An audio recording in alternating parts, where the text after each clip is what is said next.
ప్రార్థించుదము.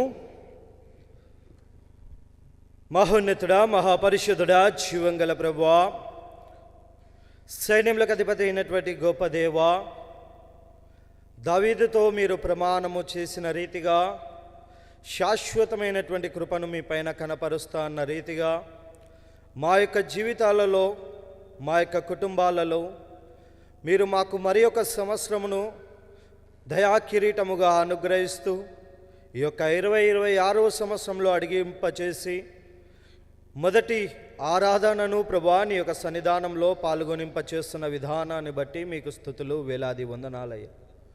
కొద్ది నిమిషములు ప్రభువా నీ యొక్క వాక్యము ధ్యానించబోచుండగా ప్రభువా మరి నాతోనూ వినబోచున్నటువంటి నీ యొక్క జనాంగముతోనూ నీ యొక్క పరిశుద్ధాత్మ తోడ్పాటును అనుగ్రహించమని మా ప్రభువును రక్షకుడైన యేసుక్రీస్తు శ్రేష్టమైన అతి పరిశుద్ధమైన నామమున అడిగి వేడుకొంచున్నాము తండ్రి. చేరివచ్చిన సంఘమంతటికి మన ప్రభువును రక్షకుడైన యేసుక్రీస్తు శ్రేష్టమైన అతి పరిశుద్ధమైన నామమున శుభములు, వందనములు తెలియజేస్తూ మరి నూతన సంవత్సరంలోనికి మనం ప్రవేశించున్నాం కాబట్టి మరి ఆల్మోస్ట్ మనం వచ్చే ముందే మన మొబైల్స్లో అయితేనేమి మరి మన తోటి వారికి అయితేనేమి మనం విషెస్ చెప్పుకొని వచ్చింటాం కదా. సో అందరికీ కూడా మరి Christ church pastor 1 and 2 join నుండి మరి అందరికీ wish you happy new year.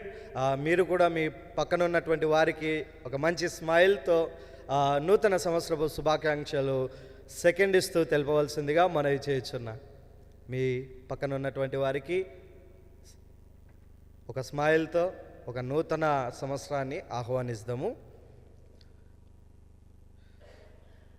So చాలామంది మనం ఏం చేస్తామంటే న్యూ ఇయర్ వస్తుందనగానే డిసెంబర్ నెలలో ఒక ప్రిపరేషన్ ఉంటుంది. యూత్ పిల్లలలో మేము గమనిస్తుంటాం ఏంటంటే ఒక మాట ఉంటుంది, రిజల్యూషన్ అంటుంటాం కదా. ఏంటి ఈ రిజల్యూషన్ అంటే ఈ సంవత్సరంలో నేను ఇది చేశాను, సో ఇది మిస్టేక్గా జరిగింది, so I don't want to repeat in the coming year అని చెప్పేసి ఒకటి. ఇంకా కొత్త నా జీవితంలో ఈ మార్పు నేను తీసుకురావాలనుకుంటున్నాను. ఇంకా కొంతమందిని చూసినప్పుడు నేను బైబిల్ని ఈ సంవత్సరంలో పూర్తి చేయాలనుకుంటున్నాను. ఇలా కొత్త ఆలోచనస్, కొన్ని మోటివేషన్స్తో చాలామంది ఒక డైరీ పెట్టుకొని రాసుకొని ప్రిపేర్ అయి ఉంటారు కదా. ఎంతమంది ప్రిపేర్ అయినారు కొత్త రిజల్యూషన్స్తో? So almost we are thinking this is a new year, కొత్త సంవత్సరం అనుకుంటున్నాం కాబట్టి nothing will change. A date, a time, a year name, అంతకుమించి ఏమన్నా మారిందంటే ఏమైతే మారదు. మరి నేను దాని గురించి మాట్లాడుతూ బైబిల్ లేఖన గ్రంథాల్లో మనము చాలా వరకు గమనిస్తే మనము పరదేశులము, యాత్రికులము అని, తర్వాత పరుగు పందెములో ఉన్నామనేసి ఇటువంటి పదాలు మనము బైబిల్లో చాలా వరకు గమనిస్తుంటాం. ఈ యొక్క పరుగు పందెం ఎటువంటి పరుగు పందెం అని మనం చూసినప్పుడు 100 మీటర్లు, 200 మీటర్లు, 500 మీటర్ల వంటి పరుగు పందెం అయితే కాదు, కానీ మ్యారథాన్ అంటాం మనం.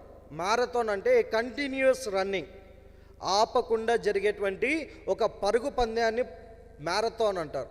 మరి ఈ యొక్క 100 మీటర్ల పరుగు పందెాన్ని స్ప్రింట్ అంటారు. మరి మనం దేంట్లో ఉన్నామంటే ఒక మ్యారథాన్లో ఉన్నాం. ఈ యొక్క న్యూ ఇయర్ అనేది మనం ఏదో అనుకుంటున్నాం కొత్తది అని, ఇక్కడ ఏమి ఆగదు, మళ్ళీ ఇక్కడ ఏం కొత్తగా మొదలవదు. ఏ కంటిన్యూస్ స్ట్రైట్ లైన్ మన జర్నీ అనేది సాగుతూ ఉన్నటువంటి జీవితం. ఇక్కడ పుల్ స్టాపులు, కామాలు ఏమి ఉండవు, కంటిన్యూగా జరుగుతూ ఉంటుంది. ఓన్లీ పుల్ స్టాప్ అవర్ డెత్తో ఎండ్ అవుతుంది.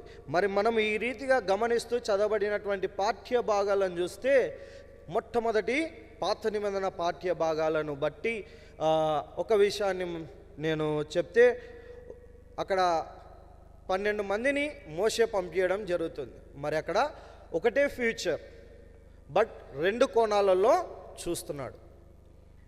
ఒకటే భవిష్యత్తు, 2 కోణాలలో వారు అక్కడ చూడడం జరుగుతుంది. ఏంటి అంటే దేవుడు ప్రమాణము చేసినటువంటి వాగ్దాన భూమిలోనికి వీరు ప్రవేశించబోతున్నారు. మరి ప్రవేశించబోయే ముందు మరి మోషే ఏం చేశాడంటే, అయ్యా మరి ఆ ప్రాంతంలోనికి వెళ్ళు, ఆ ప్రాంతం ఎలా ఉంది మీరు తెలుసుకొని రాండి అని 12 మందిని పంపించడం జరుగుతుంది. 12 మంది వెళ్ళారు. అక్కడ చూశారు.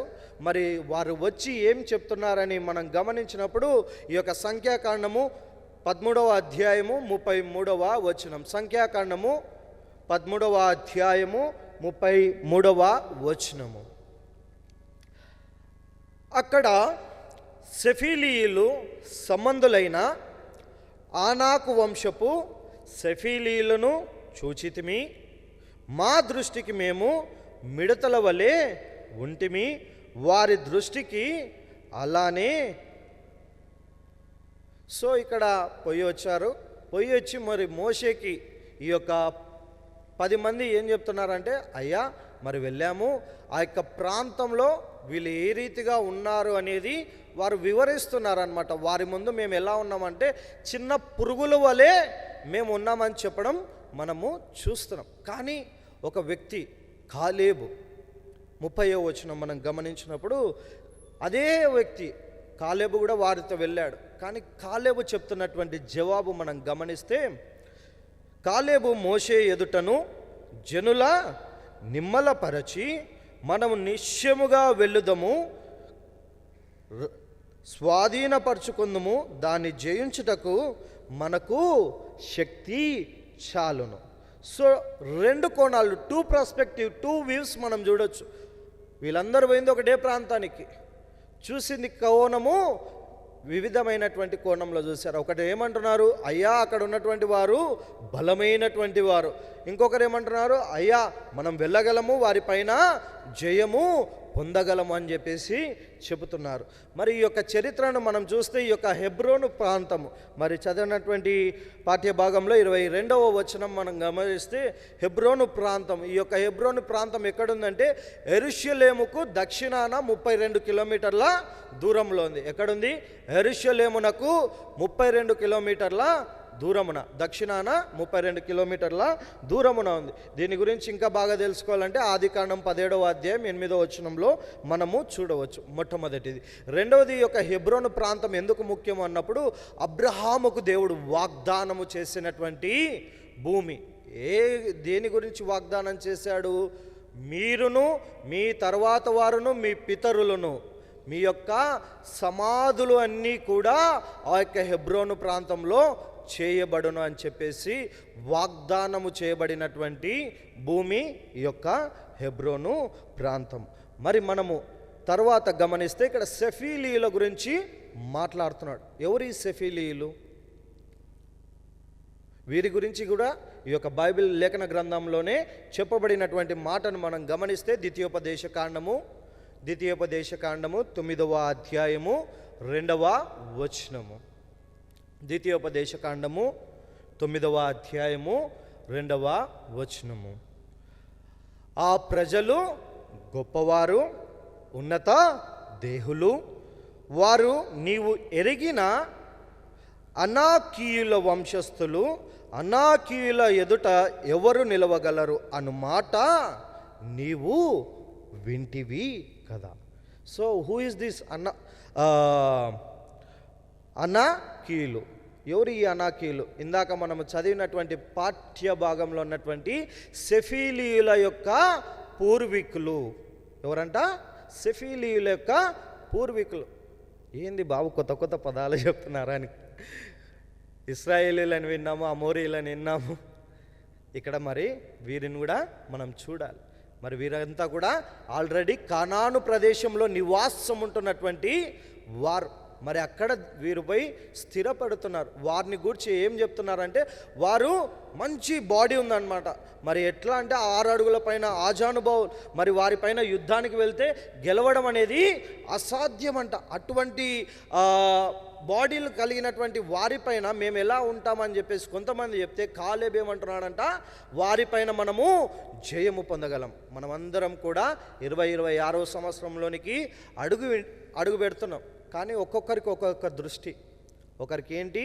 ఉద్యోగ దృష్టి, ఒకరికి వివాహాన్ని గురించి దృష్టి, ఇంకొకరికి అప్పులను గురించి దృష్టి, ఇంకొకరికి వివిధమైనటువంటి దృష్టిలతో మనము చూస్తూ ఉన్నాం. ఒకసారి జ్ఞాపకం చేసుకోవాలి.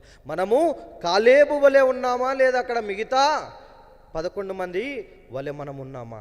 ఈ దినమున మన ప్రయాణం ఎలా ఉంది? ఈ యొక్క పరుగు పందెంలో మనం ఎలా ఉండబోచున్నాం అనేది జ్ఞాపకం చేసుకోవాలి. సో మనమందరం ఒకే 26వ సంవత్సరంలోకి అడిగిడబోతున్నాం. కానీ మనం చూసే దృష్టి వేరే. కొంతమంది ఏమవుతుందంటే ఈ యొక్క సంవత్సరంలో ఏం జరుగుతుందేమో, ఈ రాబోయే నెలలో మనం జాగ్రత్తగా ఉండాలి, మరి ఇలా ఉంటుందేమో అలా ఉంటుందేమో అని చెప్పేసి ఏదేదో ఆలోచన చేస్తాం. కానీ కాలేబు విశ్వాసముతో అక్కడ అడిగిడాడు కాబట్టే ఆయన ధైర్యంగా జవాబిస్తున్నాడు. మనం కూడా 26వ సంవత్సరంలో అడిగేటటువంటి నీవు నేను మనమందరము ఎవరిని తోడుగా తీసుకోవాలి?